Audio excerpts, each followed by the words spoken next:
You bought the ticket the night before. It was one of those last-minute decisions, the kind you make when you wake up early and feel like doing something different.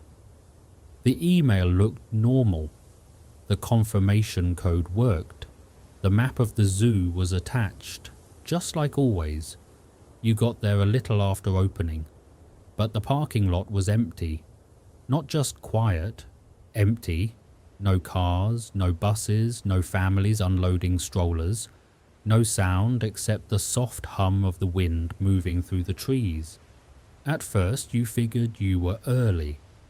Maybe the gates had opened late. Maybe there had been some kind of delay. But the front gate was already unlocked. The metal bars were open just enough for someone to walk through. And taped to the glass booth beside it was your ticket. Your name printed neatly across the front, as if someone had been expecting you. You looked around one more time.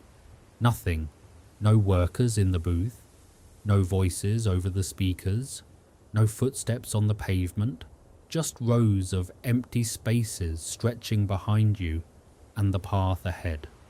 So you stepped inside. The first thing you noticed was how normal everything looked. The signs were polished. The flower beds were trimmed. The trash bins had just been emptied. There were fresh footprints on the pavement, but none of them were yours. They led deeper into the zoo, and for some reason, you followed them. The deeper you walked, the quieter it became. Not the kind of quiet you notice right away, but the kind that slowly starts to feel wrong. Zoos are never really silent, even when they're calm. There's always something.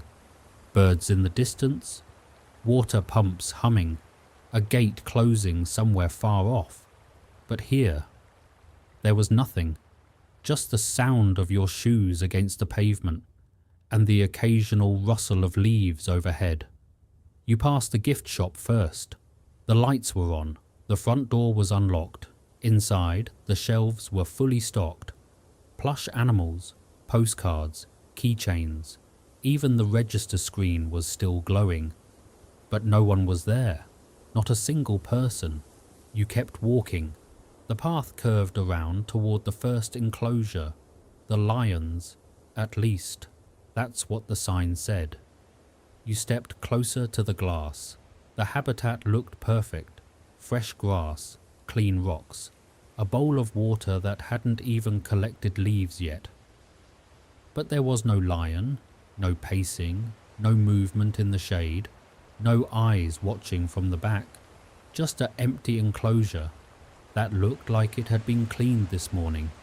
You checked the next one, then the next. Elephants, giraffes, gorillas. Every sign was still there. Every habitat looked maintained, and every single one was empty. That's when you stopped walking, because for the first time, it really started to sink in. This wasn't a zoo with no people. This was a zoo with no animals. You looked back toward the entrance. You could leave now. Walk back through the gates, get in your car, and tell yourself none of this made sense. Or you could keep going, because if you've ever been to a zoo, you know there's always one part that feels farther away than the rest. The older section, more shaded, more quiet. The path narrowed as you followed the footprints deeper in, past the reptile house, past the empty aviary. Every enclosure looked ready, water fresh, food untouched, as if something had been here just moments before you arrived. And then, from somewhere deeper in the trees, you heard something move. Not loud, just enough to stop you, just enough to remind you that empty doesn't always mean gone. And now, you can stay here for a while, or move on whenever you're ready. These places, these moments, they don't really end. They just wait. If you enjoyed spending this time here, consider giving the video a like and subscribing for more quiet experiences like this. And until next time, thank you for being here with Twilight Dance.